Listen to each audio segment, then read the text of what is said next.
现在呢是晚上8点钟，然后我现在是刚把外婆收拾好，让她睡觉。那刚刚接到一个朋友的电话，让我去帮忙他拖一下车，他车不知道出现什么问题，走不了了，那去看一下吧。那我现在车子呢是属于一个亏电的情况，正好我也出去跑跑，让它发动机随时启动一下。但这一排呢就必须要收拾出来，我看一下怎么整理，把它放好。以后也面临这样的问题，把它先收拾好了，跑起来看它会不会叮叮咚咚的响。好了，收拾。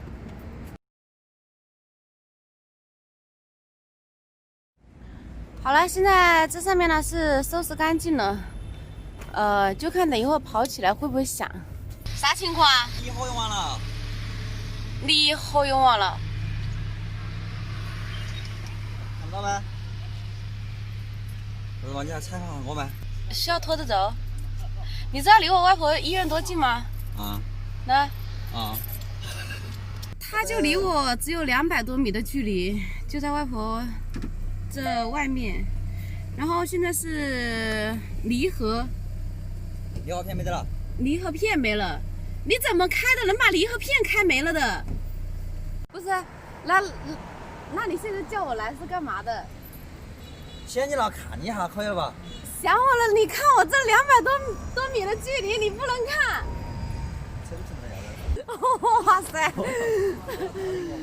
大哥牛了！从山西，然后刚把这个车开回来。下了高速就发现离合没了。下高速，然后才发现离合没有了。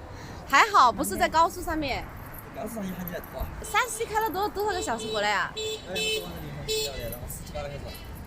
？17、8个小时。本来刚开始叫我来给他拉车，结果他的车好像也没办法挂，叫了一个修理厂的朋友过来帮忙拉，给我看一下你的车是如何样，没有离合的。我朋友这辆车呢是买回来过后我就第一位开的，到现在呢我好像已经不会开他这辆车了。我去研究下你车。不错，小伙子，从山西这么远开回来，第一时间就想到给我打电话。试一下，我试一下它离合哪里有问题。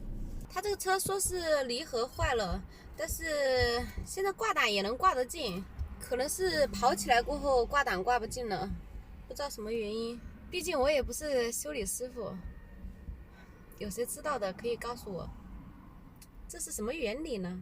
离合烧了应该不是这样的。我上次他之前有第一台车，我给他烧过一次，他的第一台车买成8000块钱，不5000块钱。然后我当时开他的车坏了过后，给他换了一个离合片，700多块钱。我天，当时给我心疼的。那时候那个离合片就是一种很大的声响，后期也是不能换挡还是干嘛？好吧。他现在好像这个车也是不能换挡的原因，那应该是离合片烧了，年生有点久了，都忘记了。他现在是等待拖车来救援，然后等一会儿要回乡下去看他女儿，那我就不在这边陪他等了。